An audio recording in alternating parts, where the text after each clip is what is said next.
Geliefdes, goeiemôre en hartlik welkom. Ook aan besoekers wat vanmôre hier by ons is. Het is wonderlik dat ons op hierdie goeie Vrydag ook so saam kan wees en dat ons in mekaar se teenwoordigheid, maar voor die troon van die Here kan stil word om aan hom die eer te gee vir dit wat op hierdie dag gebeur het.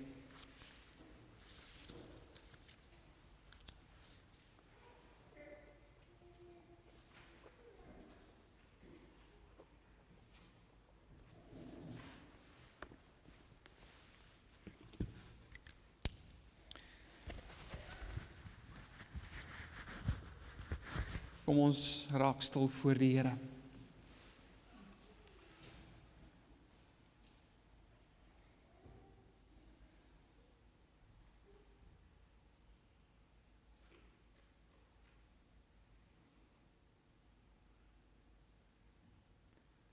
Want so sê die Hoë en die Verhewene wat in die ewigheid woon. Heilig is sy naam. Ek woon in die hoogte en in die heilige plek, en by die verbryselde en nederige van gees, om te laat herlewe die gees van die nederiges, en te laat herlewe die hart van die verbryseldes. Geliefde gemeente, genade vir julle, barmhartigheid en vrede, van God ons Vader en van Jesus Christus ons Here, deur die kragtige werking van die Heilige Gees. Kom ons antwoord op die groet van die Here vanmôre deur 'n aanbiddingslied saam te sing, een waarin ons die drie eenheid aanbid, Gesang 238. Gesang 238, ons gaan al drie die verse daarvan saam sing tot die Here se lof en tot aanbidding van sy naam. En ons in hierdie lied besing ons die Here, soos ek gesê het, in sy drie eenheid, die Vader wat vir sy skepping sorg, maar wat meer doen as dit, wat ook herskep, sodat ons deel van sy ewige skepping kan wees. Christus, ons verlosser, wat in liefde as middelaar neerdal en sy lewe gee, sodat ons kan vry word, en die Heilige Gees, wat gelowiges lei en leer in die waarheid, sodat ons tot eer van sy naam kan leef. Kom ons sing al drie die verse, Gesang 238, tot lof van die Here staande. Oh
Geliefdes, ons gaan nou na die Here se wet luister en ons gaan voor die Here ons skuld ook bely deur Psalm 119 die 6de vers. Ons gaan dit na die tyd saam sing en ons gaan net so bly sit wanneer ons skuld voor die Here bely. Geliefdes, ons luister vanmôre na die Here se wet en as ons dink aan Goeie Vrydag, dan dink ons, dan is dit belangrik om die wet van die Here te hoor. Het is belangrik om te hoor dat die Here juis ons van hierdie wet en die verpligting om hierdie wet te onderhou om gered te word, bevry het. Want Christus het in ons plek die wet kom onderhou, sodat ons dit nie hoef te onderhou om gered te word nie. In ander woorde, as iemand vir jou sê, is jy 'n Christen, wat beteken dit om 'n Christen te wees, hoe kom jy in die hemel? Dan hoef jy nie te antwoord, omdat ek gehoorsaam is aan die Here se wette nie. Maar jy kan antwoord, omdat Christus in my plek gehoorsaam was aan die Here se wet, en ek in hom glo, en hy in my plek gestaan het, hy my plaasvervanger was. Daarom is die wet van die Here vir my 'n vreugde, en daarmee wil ek heeltyd besig wees, soos ons ook sal sing na die tyd. Kom ons luister dan vanmôre na die Here se wet, dit wat nou vir ons 'n vreugde kan wees, omdat ons bevry is van die verpligting om dit te hou, om gered te word, maar omdat ons die dankbare en blymoedige besluit geneem het deur die kragtige werking van die Gees om nou hieraan gehoorsaam te wil wees, want dit is hoe ons vir God verheerlik. Deuteronomium 5 vanaf vers 6. Ek is die Here jou God wat jou uit Egipte land, uit die slawehuis uitgelei het. Is dit nie wonderlik nie, dat die Here sy wet so begin, dat die Here ons herinner, ek is die een wat jou vrygemaak het. Ek is die een wat jou verlos het van slawerny. En dan gee hy sy wet. Jy mag geen ander gode voor my aangesig hê nie. Jy mag vir jou geen gesneede beeld of enige gelykenis maak van wat bo in die hemel is, of van wat onder op die aarde is, of van wat in die waters onder die aarde is nie. Jy mag jou voor hulle nie neerbuig en hulle nie dien nie, want ek, die Here jou God, is 'n jaloerse God, wat die misdaad van die vaders besoek aan die kinders, en aan die derde en aan die vierde geslag van die wat my haat. En ek bewys barmhartigheid aan duisende van die wat my liefhet en my gebooie onderhou. Jy mag die naam van die Here jou God nie ydelik gebruik nie. Want die Here sal die een wat sy naam ydelik gebruik nie ongestraf laat bly nie. Onderhou die Sabbatdag, dat jy dit heilig soos die Here jou God jou beveel het. 6 dae moet jy arbei en al jou werk doen, maar die 7de dag is die Sabbat van die Here jou God. Dan mag jy geen werk doen nie. Jy of jou seun of jou dogter, of jou diensknegt of jou diensmaagd, of jou os of jou esel, of enige dier van jou, of jou vreemdeling wat in jou poorte is nie, sodat jou diensknegt en jou diensmaagd kan rus soos jy. En jy moet daaraan dink dat jy in Egipte land 'n slaaf was, en die Here jou God jou daarvandaan uitgelei het deur 'n sterke hand en 'n uitgestrekte arm. Daarom het die Here jou God jou beveel om die Sabbatdag te hou. Eer jou vader en jou moeder, soos die Here jou God jou beveel het, dat jou dae verleng mag word, en dat dit met jou goed mag gaan in die land wat die Here jou God aan jou gee. Jy mag nie doodslaan nie, en jy mag nie egbreek nie, en jy mag nie steel nie, en jy mag geen valse getuienis teen jou naaste spreek nie, en jy mag nie jou naaste se vrou begeer nie, en jy mag nie na jou naaste se huis hinker nie, na sy landerye, of sy diensknegt of sy diensmaagd, sy os of sy esel, of iets wat van jou naaste is nie.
Geliefdes, wanneer ons vanoggend met ons sonde eerlik voor die Here kom staan, dan kan ons nie anders as om met swaar harte voor hom te kom staan nie. Nie omdat ons verlore is nie, nie omdat ons bang is vir die Here se oordeel nie, maar met swaar harte omdat ons weet, die sonde wat nog teen ons sin in ons oorgebly het, steel die eer van die Here. En ek wil hom verheerlik. Maar ek doen nie elke dag nie. Genadiglik herinner Goeie Vrydag ons dat dit nie 'n las is waaronder ons hoef te swig nie. Dit hoef nooit vir jou te swaar te wees nie, want Christus het gesê, kom na my toe, neem my juk op julle, my las is lig. Die knegg wat eeue tevore deur God aan sy volk beloof is, die Here Jesus, het immers die profesie van Jesaja vervul, toe hy tydens Paasfees as volmaakte paaslam sy siel uitgestort het, terwyl hy die sonde van baie gedra het. En ons troos vanoggend, broers en susters, is nie dat ons hier voor die Here kom staan en met baie bewoondheid in ons harte en in ons oë selfs ons skuld voor die Here bely en bid dat hy ons sal vergewe nie. Weet jy wat is ons troos? Ons troos is dat Jesus Christus vir ons bid. Hy bid vir ons by die Vader. Hy bid dat die Vader ons nie sal aansien op grond van ons werke nie, maar dat die Vader ons sonde sal vergewe, omdat hy die prys betaal het. En as jy dit glo, dan is jy vry en jy sal lewe. Maar as jy in jou sondes bly volhard, as jy die genade van God verwerp, dan sal jy in die oordeelsdag in wanhoop uitroep, o God, waarom het U my verlaat? Geliefdes, ons gaan ons geloofsbelijdenis voor die nagmaal doen, en daarom kan u nou u Bybels oopmaak by die gedeelte wat ons gaan saam lees, en u kan maar net 'n merkie daarin sit. Ons gaan eers bid, en daarna gaan ons saam lees. Ons sluit vanmôre ons reeks af uit Jesaja 52:53 uit, so u kan weer daar oopmaak. Ek weet ons lees dit baie, maar teen hierdie tyd behoort ons om eintlik al goed te ken, en dit is goed dat 'n mens sekere tekste goed ken, sodat jy, wanneer jou gees in jou onstuimig is, daar die vasthede van die Here het om aan na toe terug te gaan en aan vas te hou. Daar die onveranderlike waarhede. Terwyl ons die woord van die Here oop het, kom dan staan die broeders en ons bid saam.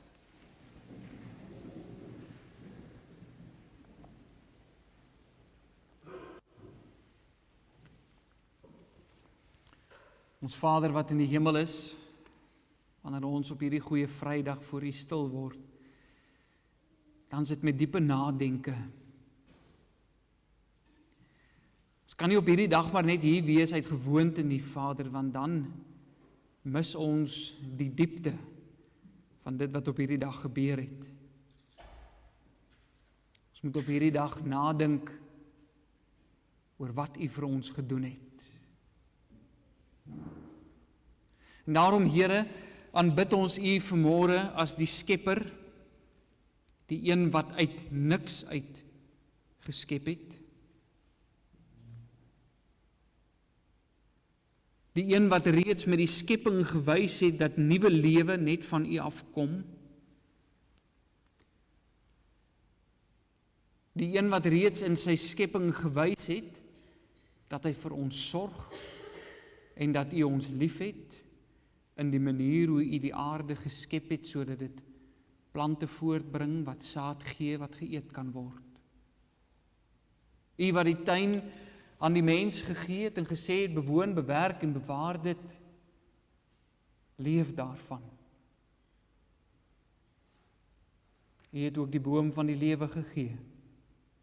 Maar ons weet, Here, dat die sondeval ons toegang tot die boom van die lewe gesluit het.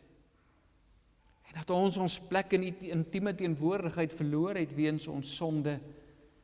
Ons is ver van U.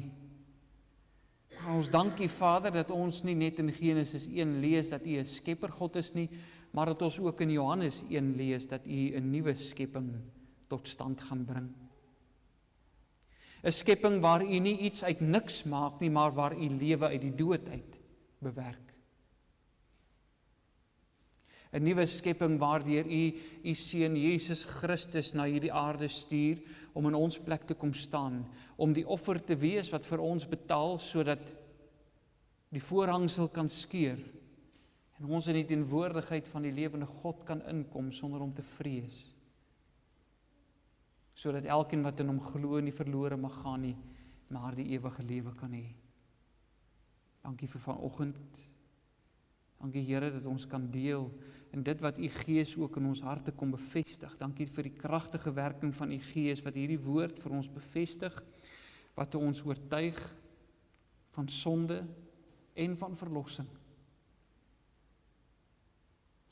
Sodat ons kan weet hoe om te lewe as U kinders. Dankie Here dat U deur die Gees ons lei om in die waarheid te wandel en dat U Gees ons ook altyd terugbring na die nagmaalstafel toe wanneer ons sondig, om ons weer te bind aan die offer van Christus. Want ons is swak, Here, ons het vanmôre opgestaan en in ons swakhede het ons alreeds dalk woorde gehad vanoggend met mekaar. Ons het dalk alreeds kwaad geraak. Ons was dalk alreeds ongeduldig gewees. Ons het dalk alreeds dinge gedink wat ons nie moes gedink het nie. En juist daarom met ons dit wat op Goeie Vrydag gebeur het en die boodskap daaroor so nodig, want U bevestig opnuut, Here, dat dit nie ons dade is nie, maar die dade van die Messias, die knegt van die Here, wat vir ons verlossing bring. Wil U vanmôre tot ons spreek deur die woord, wil U hierdie woord ook deur die Gees oopbreek, sodat ons sal hoor wat U vir ons wil sê, en wil U aan ons ontvanklike harte gee. Verberg die prediker agter die kruis, in die naam van Jesus. Amen.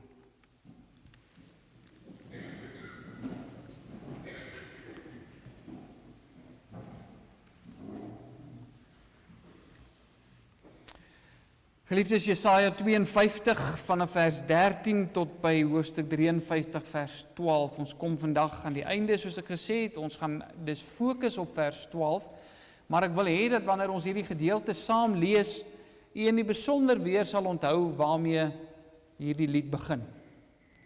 Kyk hoe begin die lied, en kyk ook hoe eindig die lied. Ons noem dit 'n inclusio gedagte. Dit beteken soos 'n toebroodjie. Dit wat jy in die begin kry, kry jy ook in die einde. En tussenin is daar iets wat gebeur en iets wat gesê word, wat dit wat in die begin staan en dit wat in die einde staan, bevestig. Kom ons lees saam van vers 13 in hoofstuk 52. Kyk, my knegt sal voorspoedig wees. Hy sal hoog en verhewe, ja, baie hoog word. Soos baie hulle oor U verstom het, so misvormd was sy voorkoms, geen mens meer nie, en sy gestalte was nie soos die van 'n mensekind nie. So sal hy baie nasies laat opspring, konings sal hulle mond oor hom toehou, want wat aan hulle nie vertel is nie, sien hulle, en wat hulle nie gehoor het nie, word hulle gewaar. Wie het geglo wat aan ons verkondig is, en aan wie is die arm van die Here geopenbaar? Hy tog het soos 'n loot voor sy aangesig opgespruit en soos 'n wortel uit droë grond. Hy het geen gestalte of heerlikheid gehad dat ons hom sou aansien nie, en geen voorkoms dat ons hom sou begeer nie.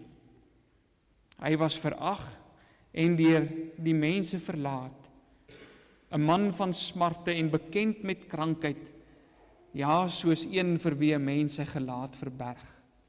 Hy was verag en ons het hom nie geag nie.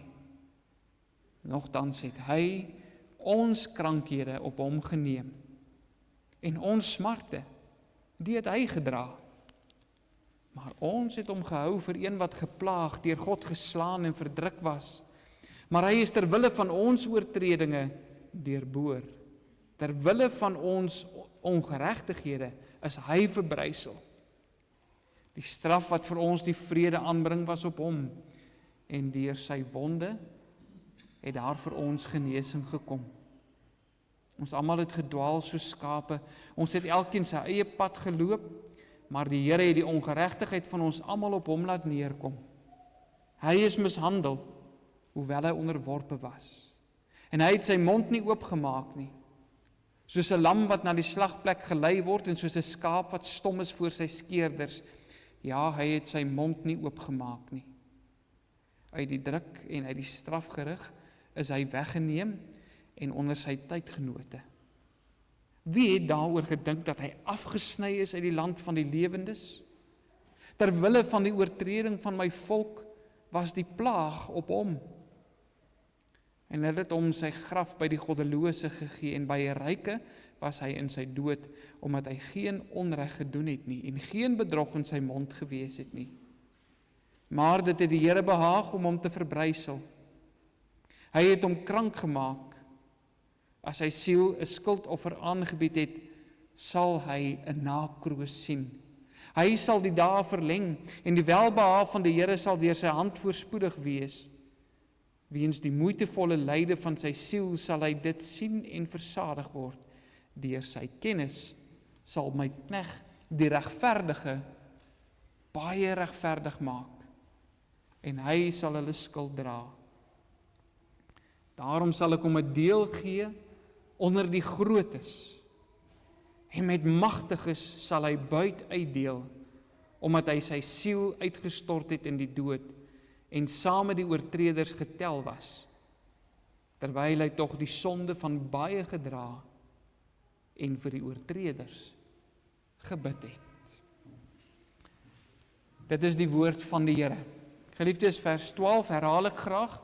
Daarom sal ek hom 'n deel gee onder die grootes en met magtiges sal hy buit verdeel, omdat hy sy siel uitgestort het in die dood en saam met die oortreders getel was, terwyl hy tog die sonde van baie gedra en vir die oortreders gebid het. Geliefdes in ons Here Jesus Christus, die laaste vers van hierdie kneglied is in 'n sekere sin 'n wonderlike afsluiting daarvoor. Wanneer 'n mens in die middelste deel van hierdie lied is, dan word jy getref deur temas soos die pyn, die vernedering, die veragting, die lyding van die knegt van die Here. Maar die laaste vers keer weer terug na dit wat in die eerste vers gesê is. Hoofstuk 52 vers 13 sê, kyk, my knegt sal voorspoedig wees. Hy sal hoog en verhewe, ja, baie hoog wees. En dan kom vertel vers 12 ons van hierdie verhoging. Hy sal 'n deel hê onder die grootes. Hy gaan 'n oorwinnaar wees wat buit uitdeel. Maar hy gaan ook vir oortreders bid. As ons egter nie dit wat tot hiertoe oor die knegt gesê is in gedagte hou nie, dan sal ons ook hierdie vers moeilik verstaan.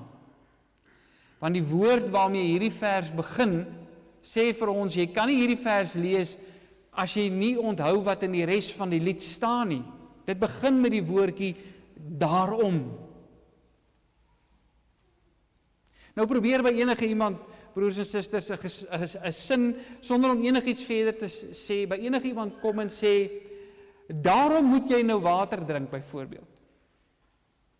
Dan gaan die persoon vir jou sê, waarom? Jy sê daarom, maar wat is die rede? Hoekom sê jy vir my dat ek nou moet water drink?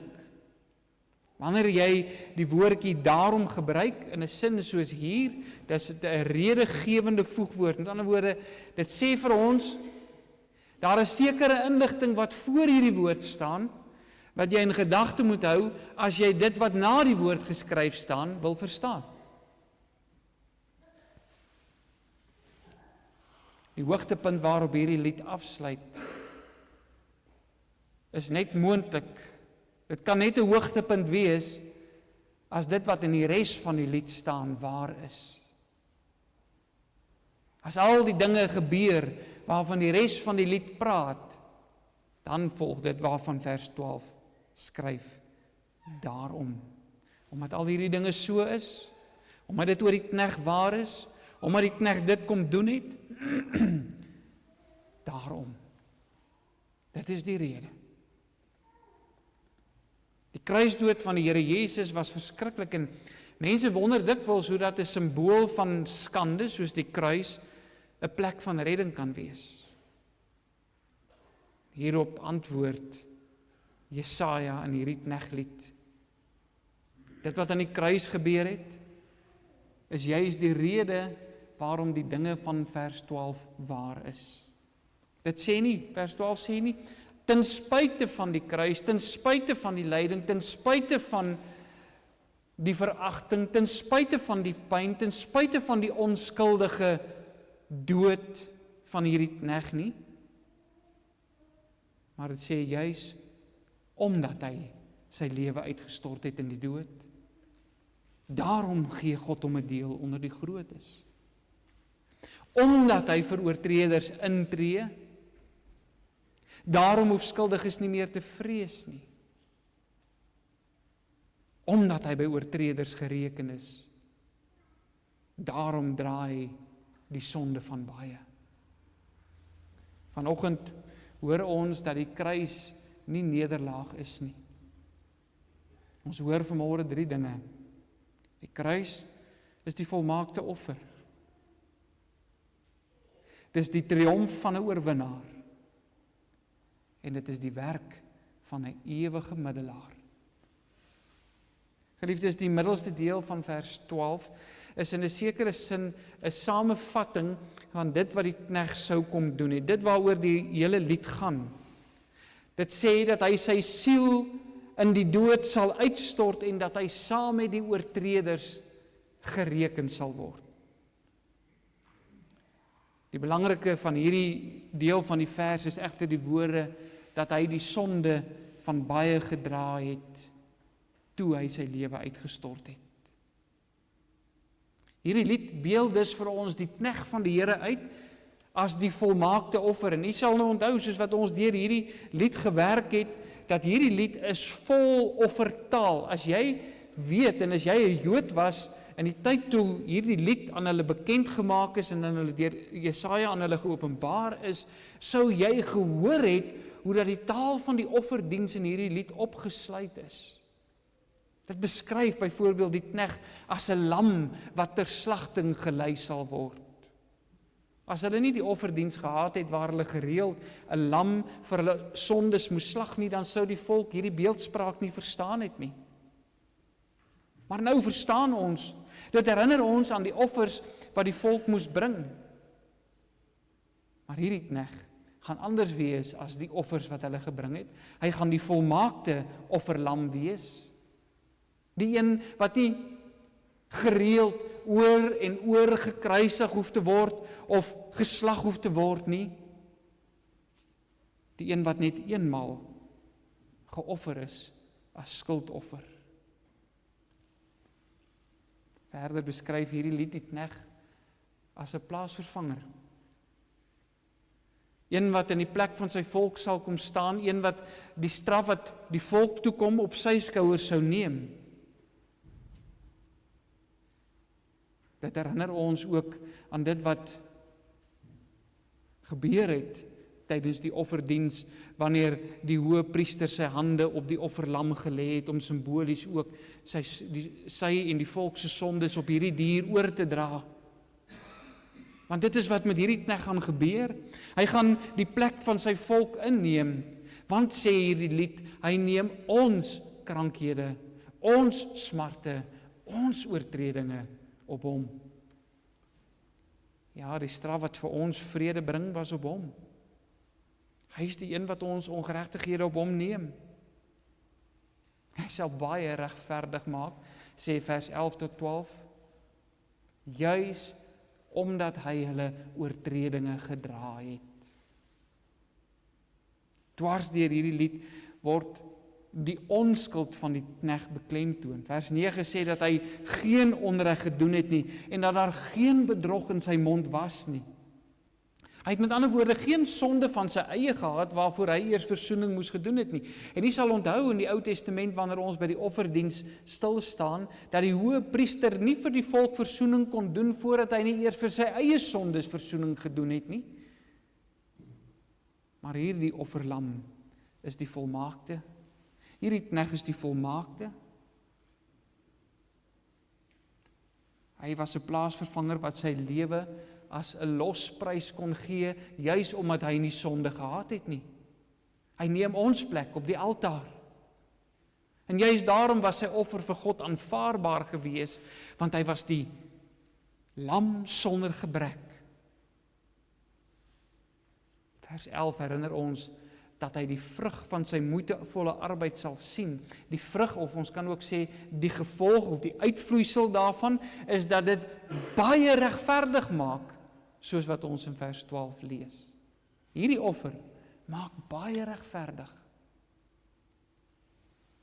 Wanneer ons op Goeie Vrydag die kruis voor oë het, wanneer ons opnuut geruk word deur die wreedheid daarvan, moet ons onthou dat dit wat oënskynlik skandelik was, dit wat 'n simbool van verwerping deur God en mens was, dit was ook die altaar, waarop die volmaakte offer vir ons oortredinge gebring is.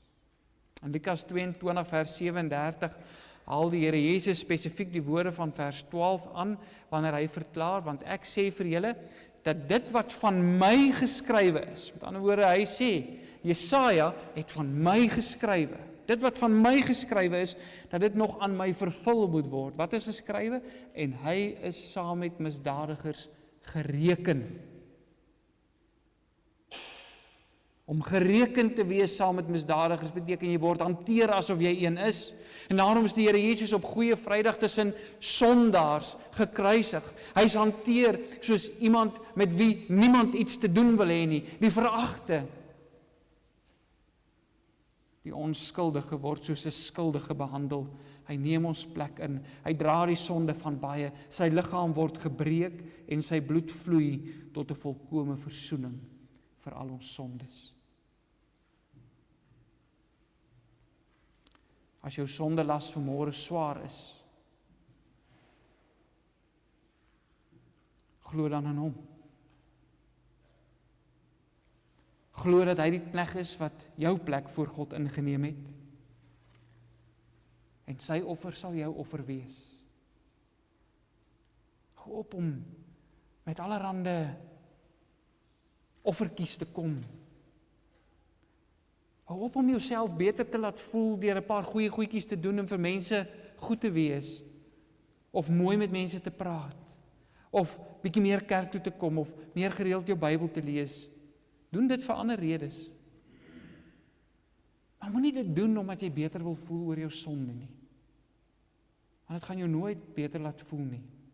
Jy gaan altyd voel, maar dit is nie genoeg nie. Ek moet nog, ek moet weer. Maar as jy kom met die offer van Christus, as jy dit na die Vader toe bring en sê, Vader, ek het niks anders nie, ek het net die offer van Jesus, dan hoef jy nooit sy oordeel te vrees nie. Want in plaas van skande en veragting, kan ons nou in sy oorwinning deel. Die kruis het vir baie soos 'n nederlaag gelyk. En tog sê vers 12 dat dit wat daar gebeur het, juist die begin van die oorwinning was. Die kruis is in 'n sekere sin nie net die altaar waarop Christus sy lewe gegee het nie, maar die troon van sy heerskappy oor die sonde en die dood. Dink so oor die kruis. Want dit is die logika van vers 12. Vers 12 sê, omdat hy sy siel uitgestort het in die dood en saam met oortreders getel was, terwyl hy tog die sonde van baie gedra het, daarom is hy die triomferende oorwinnaar. Daarom sal ek hom 'n deel gee onder die grootes en met die magtiges sal hy byt verdeel. Omdat hy dit gedoen het, daarom sal ek dit doen.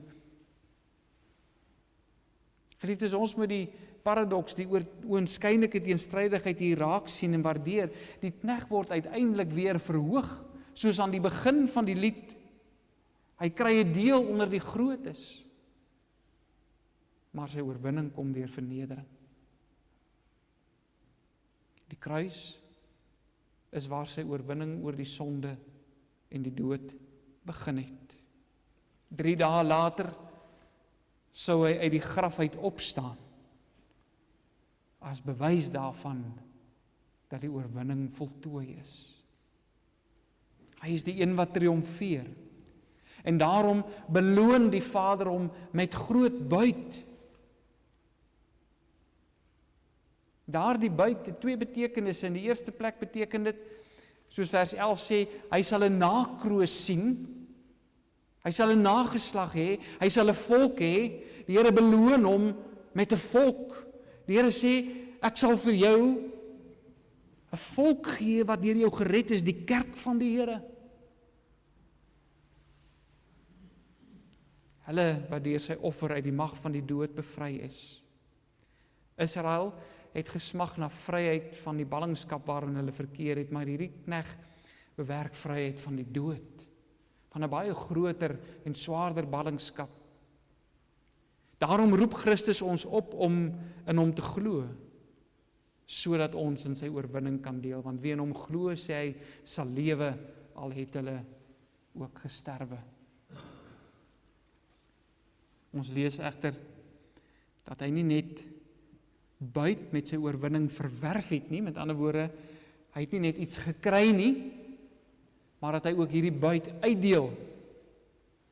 Soos 'n antieke aanvoerder, na 'n groot veldslag, die buit wat hy van die vyand ingesamel het, vat en dit aan sy manskappe uitdeel en verdeel, so verdeel hierdie knegt ook sy buit. Wat is dit wat hy uitdeel? Die vrug van sy oorwinning, of ons sal ook kan sê, wat hy aan ons uitdeel, is dit wat hy verwerf het aan die kruis, die gevolge daarvan. Hy deel dit uit aan elkeen wat in hom glo. Hy deel uit vergifnis van sonde. Hy deel uit die aanneming tot kinders van God. Hy deel sy Heilige Gees uit, wat sy oorwinning in sy kinders se lewens 'n werklikheid maak, sodat hulle saam met hom uit die dood uit kan opstaan. Hy deel 'n nuwe lewe uit, wat gekenmerk word deur die vrug van die Gees. Hy deel ook aan ons volharding uit, sodat ons nie hoef te twyfel dat ons kinders van die Here is, en dat ons nooit oor sy redding hoef te wonder nie. Geliefdes, as ons as deel van hierdie knegt se buit, ons wat deur die bloed van Jesus Christus op Golgotha gekoop is as sy eiendom, ons kan nie meer as verloorders in hierdie wêreld leef nie, want ons het saam met hom uit die dood uit opgestaan, ons het saam met hom die dood oorwin. Dis wat dit beteken om in geloof met hom een te wees. Ons sonde is immers saam met Christus aan daardie kruis vasgespijker. En daarom roep die Here ons vanmôre op, moenie moed opgee met jou sonde nie. Moenie moedeloos met jouself raak nie. Moenie vrede maak daarmee dat daar party dinge in jou lewe is wat jy net nooit sal kan verander nie. Moenie verskonings en regverdiging vir jou swakhede soek nie. Soek oorwinning. Soek dit in Christus. Soek dit deur die kragtige werking van die Gees wat in julle werk en in julle uitgestort is en wat Christus se oorwinning in ons lewens 'n werklikheid maak.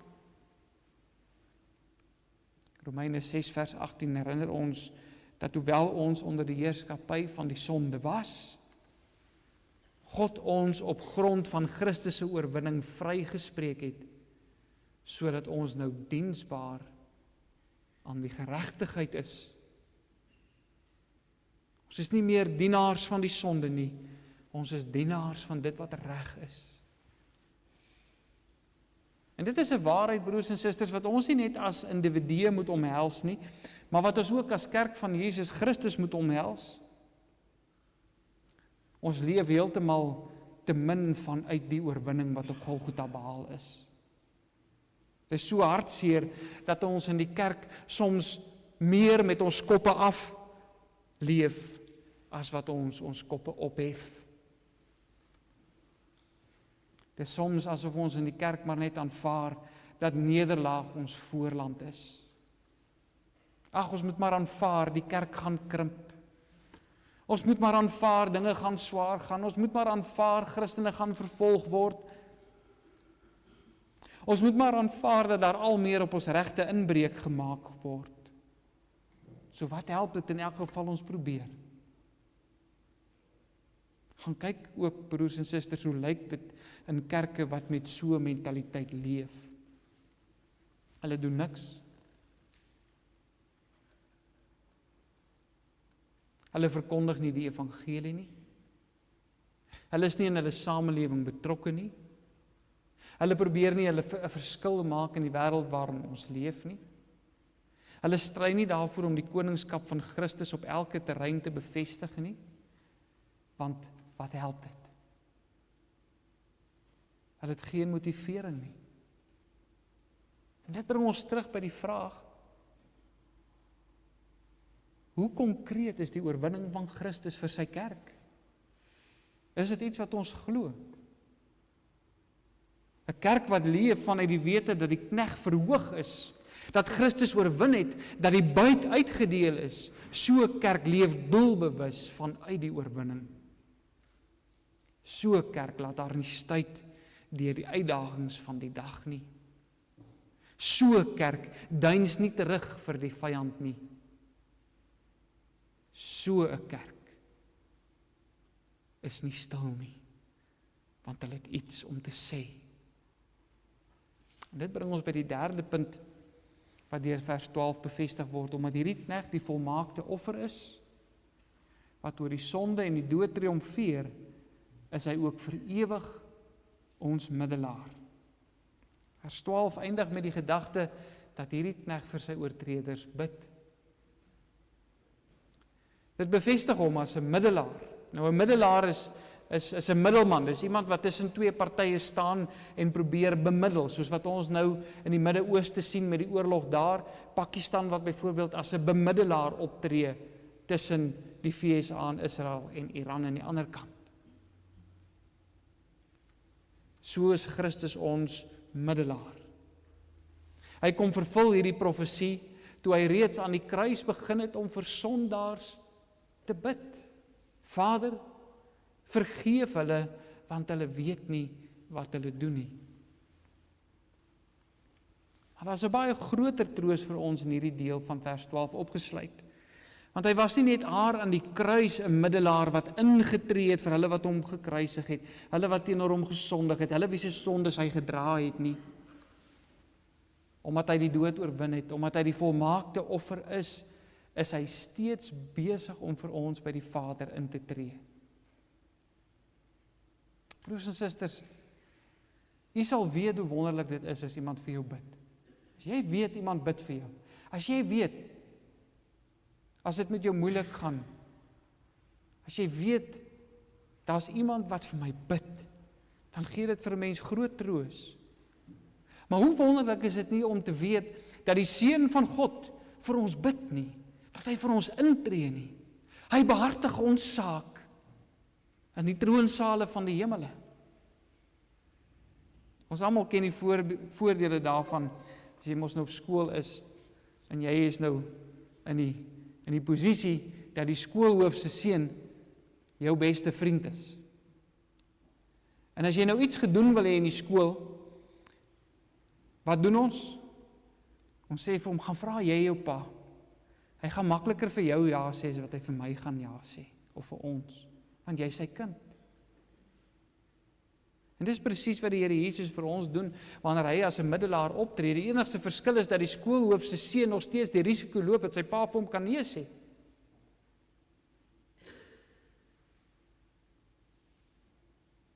Maar die prys wat Christus op Golgotha betaal het, is die rede waarom hy vir ons kan intree. Is die rede waarom die Vader nooit vir hom sal nee sê nie.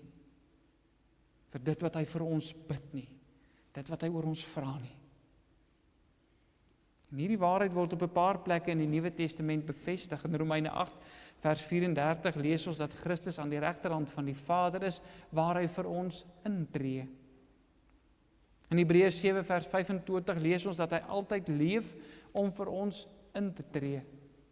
1 Johannes 2 vers 1 sê dat as ons sondig, ons nie paniekerig hoef te raak nie, want ons het 'n voorspraak by die Vader, Jesus Christus, die regverdige, die volmaakte offer. Hy is ons voorspraak. As ons dan vanoggend skuldig staan voor God, omdat ons dikwels in ons swakheid die aftog teen die sonde blaas, dan kry ons vanoggend nuwe motivering om vir hom te gaan lewe, wanneer ons die tekens van die wyn en die brood ontvang. Hierdie tekens herinner ons aan die volmaakte offer van die triomferende oorwinnaar, wat vir my by die Vader intree. En elke keer wanneer hy vir my bid, sê hy, Vader, moenie na sy of na haar werke kyk nie, kyk na myne, kyk na wat ek betaal het. Moenie na hulle gebrekkige offers kyk nie, ontvang my volmaakte offer.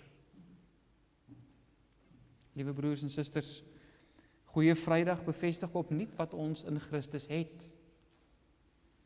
Wat het ons? 'n volmaakte offer, 'n triomferende oorwinnaar, 'n ewige middelaar. Die knegg wat die Here aan sy volk beloof het, het hierdie lied volmaak vervul, sodat ons 'n nuwe lied kan sing. Ons hoef nie meer hopeloos te wees oor 'n lewe vol sonde, 'n lewe vol soveel gebrekkige offers nie. Want sy lewe, sy volmaakte lewe, geld vir my. Ek hoef nie meer die knie voor die sonde te buig nie, want sy oorwinning is aan my uitgedeel, sodat ek meer as 'n oorwinnaar kan wees. Ek hoef nie moedeloos te raak wanneer ek struikel nie, want die knegg van die Here bid vir my. Laat ons dan vanoggend neerbuig by die kruis. Laat ons opkyk met hoop, want die lam het betaal. Die koning het oorwin en die middelaar bid. Daarom is daar vir skuldiges vrede. Amen.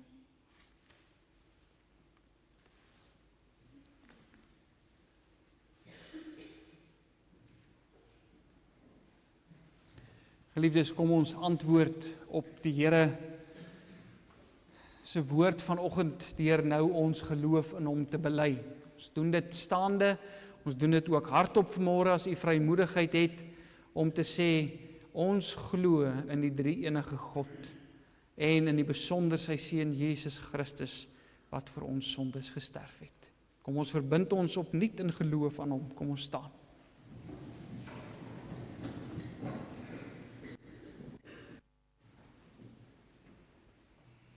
Ek glo in God die Vader, die Almagtige, die Skepper van die hemel en die aarde, en in Jesus Christus, sy eniggebore Seun, ons Here, wat ontvang is van die Heilige Gees, gebore uit die maagd Maria, wat gelei het onder Pontius Pilatus, gekruisig, gestorwe en begrawe is, en ter helle neergedaal het, wat op die derde dag weer opgestaan het uit die dode, opgevaar het na die hemel en sit aan die regterhand van God, die Almagtige Vader, van waar hy sal kom om te oordeel die lewende en die dode. Ek glo in die Heilige Gees. Ek glo aan 'n heilige, algemene Christelike kerk, die gemeenskap van die heiliges, die vergewing van sondes, die wederopstanding van die liggaam en 'n ewige lewe. Amen. U kan sit. Geliefdes in die Here, die heilige nagmaal is deur ons Here Jesus self ingestel. Paulus sê in 1 Korintiërs 11 vers 23 tot 26, want ek het van die Here ontvang wat ek ook aan julle oorgelewer het, dat die Here Jesus in die nag waarin hy verraai is, brood geneem het, en nadat hy gedank het, het hy dit gebreek en gesê, neem, eet, dit is my liggaam wat vir julle gebreek word, doen dit tot my gedagtenis. Net so ook die beker na die ete met die woorde, hierdie beker is die Nuwe Testament in my bloed, doen dit, so dikwels as julle daaruit drink tot my gedagtenis. Want so dikwels as julle hierdie brood eet en hierdie beker drink, verkondig julle die dood van die Here, totdat hy kom. Die nagmaal is in wese 'n verbondsmaaltyd. Dit druk die eenheid tussen ons en Jesus Christus uit, ons wat sy buit is, ons wat sy verbondsvolk is, en daarom het dit ook die volgende betekenis. Die nagmaal is in die eerste plek 'n gedagtenismaaltyd. Die Here het by die instelling daarvan gesê, doen dit tot my gedagtenis. By die gebruik van die brood en die wyn roep die gemeente om die hele lydensweg van Jesus Christus voor die Gees, hoe hy sy lewe gegee het, hoe hy die lydensbeker leeg gedrink het, hoe hy van God verlate was en uitgeroep het, my God, waarom het U my verlaat, sodat ons nooit deur God verlaat sou word nie. En hoe hy soos 'n koringkorrel in die grond geval en gesterf het. Die nagmaal is 'n waarborg. So seker as wat hierdie brood voor ons oë gebreek en hierdie beker aan ons gegee word en ons dit met die mond eet en drink, so seker het ons deel aan Christus, sy sterwe en sy opstanding. Hierdeur waarborg hy sy soenverdienste vir ons so volledig, asof ons self voor God gestaan het, asof ons self die straf op ons sonde gedra het, en daarvoor gesterf het, en uit die dood uit opgestaan het, en die geregtigheid voor God verwerf het. Christus sê immers, dit is my liggaam en dit is my bloed. Die sekerheid wat hierdie waarborg ons gee, is nie gegrond op ons eie gevoelens nie, of op ons gemoedstemminge nie, maar op die tekens uit die hand van die Here. Dit is in die Here self gevestig. Die nagmaal is ook 'n gemeenskapsmaaltyd. In die nagmaal vier ons die gemeenskap met die Here Jesus en met mekaar. Die nagmaal verbind ons met sy dood en help ons om in gemeenskap met hom te lewe. Deur die Heilige Gees is Christus in die nagmaal by ons teenwoordig. Hy is hier. Verder word ons ook deur die Gees aan mekaar as lede van een liggaam in broederlike liefde verbind. Omdat dit een brood is ons almal een liggaam, want ons het almal deel aan die een brood. Die nagmaal is 'n verwagtingsmaaltyd. Ons verkondig by die nagmaal ons toekomsverwagting. Ons het in die feesmaal die versekering dat die Here Jesus een met ons is, en tog sien ons as sy bruidskerk ook uit na sy wederkoms. Ons verkondig die dood van die Here totdat hy weer kom. In die nagmaal verlang die gemeente as bruid van Christus na die bruilofsmaaltyd van die Lam. Die nagmaal is ook 'n vreugdefees. In die nagmaal spreek die tekens van brood en wyn wel van die lyding en die sterwe van Christus, maar nogtans staan die nagmaalsviering nie in die teken van rou en droefheid nie. Dit is 'n vreugdefees, want die Heiland bevestig hier op 'n besondere wyse die vrugte van sy lyding, sterwe en opstanding aan sy gemeente. Die nagmaal is ten slotte ook 'n dankbaarheidsmaaltyd. By die gebruik van die tekens dank ons Christus met ons hele lewe, met ons hele wese. En is dit ons ernstige voorneme om uit dankbaarheid ons lewens opnuut aan God te wy. Ons doen dit uit opregte liefde vir hom en vir ons naaste. Christus, broers en susters, het ons beveel om die nagmaal te vier, en wanneer ons dit doen, dan verseker die Heilige Gees ons van twee uitsonderlike waarhede. Jesus Christus het vir ons sondes gesterf, dis die eerste waarheid, en die tweede ene is, dat ons in die geloof so met hom verenig, asof ons self alles gelei het, en die skuld voor God ten volle betaal het vir ons sondes. Verder voed Christus deur die nagmaal ons siele vir die ewige lewe. Aangesien ons begeer om die seën van die nagmaal te ontvang, is dit nodig dat elkeen homself vooraf deeglik en eerlik sal ondersoek, sodat hy nie 'n oordeel oor homself eet en drink nie. Ons word opgeroep om ernstig na te dink oor alle sondes wat ons met ons gedagtes, ons woorde of dade gedoen het. Daar is ook sondes van versuim, waar ons baie keer nagelaat het om te doen wat die Here van ons vra. En hierdie selfondersoek moet ons bring tot opregte berou voor die Here. Ons moet opreg glo dat ons sondes op grond van die soenverdienste van Christus vergewe is en dat hy alle sondes wat nog teen ons sin en ons oorgebly het, met sy lyding en sy sterwe bedek.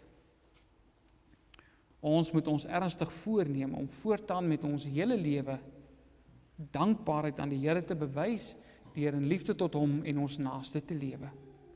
Dan moet by ons 'n ernstige begeerte wees dat die Here ons geloof ook by hierdie nagmaal sal versterk.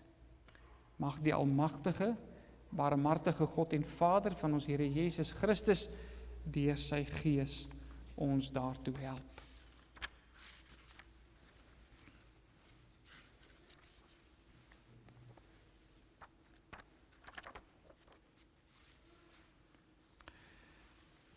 Geliefdes, die diakens gaan vir ons die tafel gereed maak.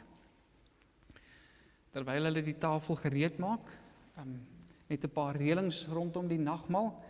Die van u wat druiwesap verkies, in die middel van die bordjie is daar druiwesap. Die ouderlingeraad het ook die volgende aansoeke vir nagmaal ontvang, mense wat versoek het om saam met ons nagmaal te vier, wat nie lidmate by ons is nie. Ons laat hulle graag toe, omdat hulle met goeie getuienis oor hulle leer en hulle lewenswandel by ons aangemeld het. Cassidy Roots en Daleen Roots van AP Kerk Bronkhorstspruit, Eljonay van die kerk van AP Kerk Hoëveld Ermelo, en aan hulle wat in die proses is om by ons aansoek te doen, Melissa en Kizel Kloete en ook Marco Janse van Vieren. Jy is welkom om saam met ons die nagmaal te vier.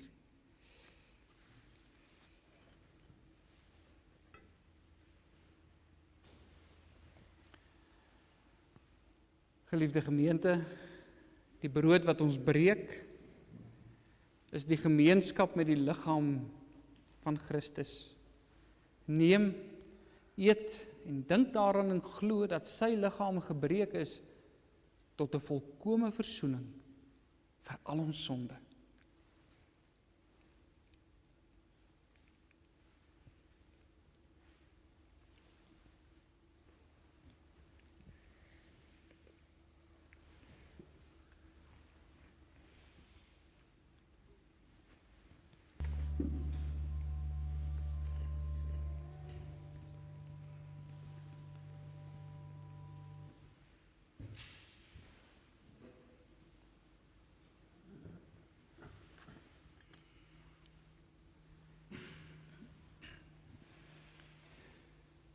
Geliefdes, die beker van danksegging waarvoor ons die Here dank, is die gemeenskap met die bloed van ons Here Jesus.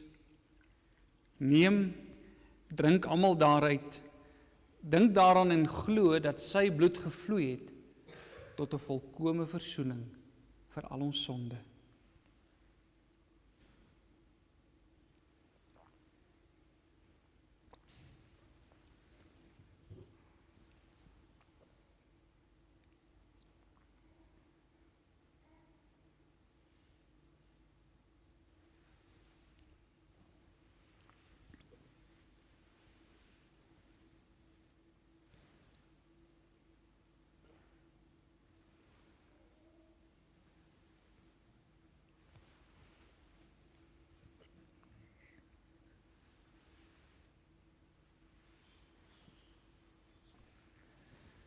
Geliefdes, die Here het ons gevoed aan sy tafel, ons eer hom, ons prys sy naam met hierdie wonderlike woorde uit Psalm 103. Barmhartig en genadig is die Here, lankmoedig en groot van goedertierenheid. Hy sal nie vir altyd twis en nie vir ewig die toorn behou nie.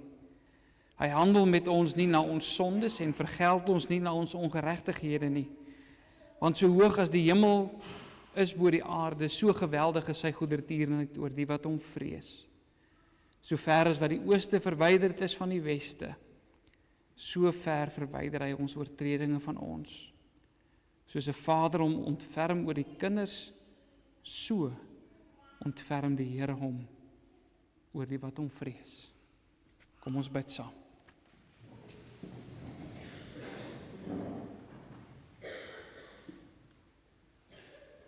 Onse Vader, dankie dat ons met groot verligting en groot dankbaarheid, maar ook met groot eerbied hier voor U kan buig, na dit wat ons kon beleef het vanmôre. Dit wat ons gehoor het deur U woord, die bevestiging dat U die volmaakte offer verskaf het, sodat ons offers, ons gebrekkige offers, nie vir ons sondes hoef te probeer betaal nie. Maar hoe dat U ook in Jesus Christus ons Here die sonde en die dood oorwin het, sodat ons kan leef as oorwinnaars.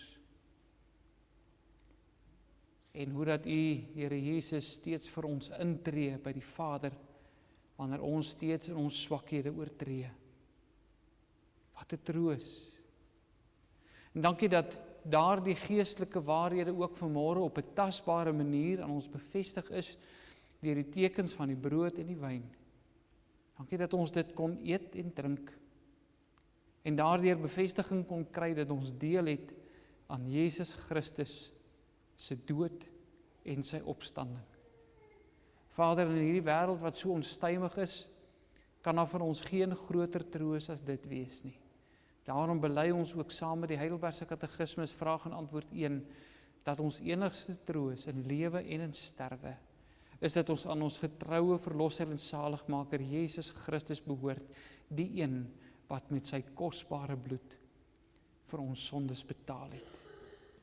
Ons bid, Vader, dat U daarom, juis omdat hierdie offer aangebied is, ons skuld sal vergewe, en dat U ons sal lei om in gehoorsaamheid aan U te leef, om na U Gees te luister en getrou te wees en as oorwinnaars te leef. Mag die sonde nie oor ons heers nie, Here. Wil U ons bemagtig deur die kragtige werking van U Gees om ook as kerk, maar ook as individuele gelowiges oor die sonde te heers en die koninkryk van Christus te bevestig. Vader, ons sien uit daarna om ook Sondag weer in U huis bymekaar te wees, waar ons die oorwinning oor die dood feestelik wil vier, saam met gelowiges oor die kerk heen. Want as dit nie vir Paasnaweek was nie, vir dit wat op Goeie Vrydag betaal is, en dit wat op Paas-Sondag verwerf is, Here, dan het ons geloof geen sin gemaak nie. Ons eer U, Here, want U is waarlik die God van genade, die God van barmhartigheid, die God wat vrede gee. In Jesus se naam. Amen.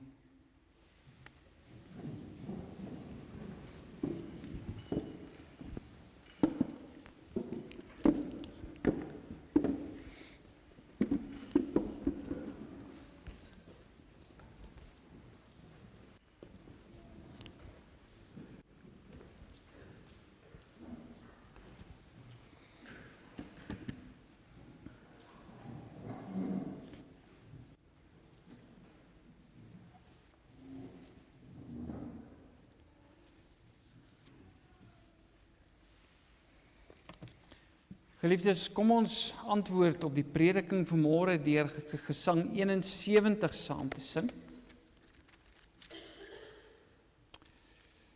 Gesang 71, ons gaan die eerste, die 5de en die 6de vers daarvan saam sing. Vers 5 en 6, Jesus Christus het gesterwe, het verrys vir my, het sy vrede my laat erwe deur sy soendood, ook vir my. Hy wat intree by die Vader, trek my deur sy liefde nader. En dan vers 6, ondanks alle aardse laster, hoe die helse magte woed, groei geloof in my al vaster. God sal my getrou behoed. Ons sing vers 1, 5 en 6, dan bly staan nie vir die uitspreek van die seën.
Ontvang die seën van die Here en gaan in vrede.